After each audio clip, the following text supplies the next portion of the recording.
IPL 2025-এ 51 নম্বর ম্যাচে মুখোমুখি হতে চলেছে গুজরাট টাইটান্স বনাম সানরাইজ হায়দ্রাবাদ। এই ম্যাচে score card, playing 11, head to head, pitch report, all details আমরা আলোচনা করবো। হাই ফ্রেন্ড, আমি পল্টু আর আপনারা দেখছেন আমার ইউটিউব চ্যানেল হাসাদাটিক 1991 সবাইকে স্বাগত জানাই। আমার চ্যানেলের নতুন ভিউয়ার্স হলে চ্যানেলটিকে ফটাফট লাইক, কমেন্ট, শেয়ার, সাবস্ক্রাইব করে পাশে থাকবেন। আর আপনার পছন্দের প্লেয়ার কে এবং 2025-এ কোন টিম চ্যাম্পিয়ন হবে তা কমেন্ট করতে ভুলবেন না। তবে শুরু করা যাক আজকের ভিডিও। আজ সন্ধ্যে 7:30 মুখোমুখি হতে চলেছে গুজরাট টাইটান্স বনাম সানরাইজ হায়দ্রাবাদ 4 নম্বর টেবিল পয়েন্টের সঙ্গে 9 নম্বর টেবিল পয়েন্টে নরেন্দ্র মোদী স্টেডিয়ামে। জেতার সম্ভাবনা গুজরাট টাইটান্স 54%, সানরাইজ হায়দ্রাবাদ রয়েছে 46%। অবস্থান ইন্ডিয়ান প্রিমিয়ার লিগের যে অবস্থান অর্থাৎ টেবিল পয়েন্টে রয়েছে 4 নম্বরে গুজরাট টাইটান্স এবং 9 নম্বরে রয়েছে সানরাইজ হায়দ্রাবাদ।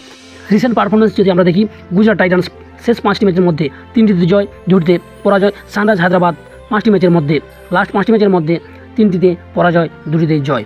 এদিক থেকে লক্ষ্য করলে কিন্তু গুজরাট টাইটান্স অনেকটাই এগিয়ে রয়েছে এবং গুজরাট টাইটান্স 4 নম্বর টেবিল পয়েন্টে রয়েছে এবং সানরাইজ হায়দ্রাবাদ 9 নম্বর টেবিল পয়েন্টে রয়েছে।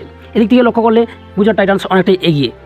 টাটা IPL পরিসংখ্যান, টোটাল ম্যাচ খেলা হয়েছে নরেন্দ্র মোদী স্টেডিয়ামে 40টি। প্রথম ব্যাটিং করে জয় হয়েছে 18টি, দ্বিতীয় ব্যাটিংয়ে জয় 21টি। প্রথম ইনিংসে গড় স্কোর 176, দ্বিতীয় ইনিংসের গড় স্কোর 162। পেসারদের নেওয়া উইকেট 189, স্পিনারদের নেওয়া উইকেট 145। পেসারদের উইকেটের শতাংশ 66.59, স্পিনারদের উইকেটের শতাংশ 33.41। এই ছিল হচ্ছে পিচ রিপোর্ট। টসে জিতে যে কোনো দল বা ক্যাপ্টেন বোলিং করার সিদ্ধান্ত নিতে পারে। এই মাঠে সর্বোচ্চ রানের রেকর্ড ছিল পাঞ্জাব কিংসের 243 রানের। আজকে আমরা দেখব দুই দলের অর্থাৎ গুজরাট টাইটান্স এবং সানরাইজ হায়দ্রাবাদের সম্ভাব্য দ্বাদশ।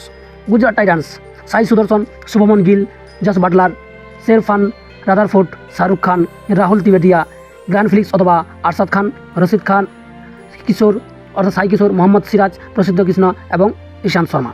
অন্যদিকে সানরাইজ হায়দ্রাবাদের সম্ভাব্য দ্বাদশ Travis Head, Abhishek Sharma, Ishan Kishan, Nitish Reddy, Kamindu Mendis, Heinrich Klaasen, Aniket Verma, Pat Cummins, Harshal Patel, Jaydev Unadkat অথবা সিমরজিৎ সিং, মোহাম্মদ সামি, জিসান আনসারি। এই হলো দুই দলের সম্ভাব্য দ্বাদশ। IPL ও খেলার বিভিন্ন আপডেট পেতে চ্যানেলটিকে ফটাফট লাইক, কমেন্ট, শেয়ার ও সাবস্ক্রাইব করে পাশে রাখুন। দেখা হবে পরবর্তী এক নতুন ভিডিওর সাথে।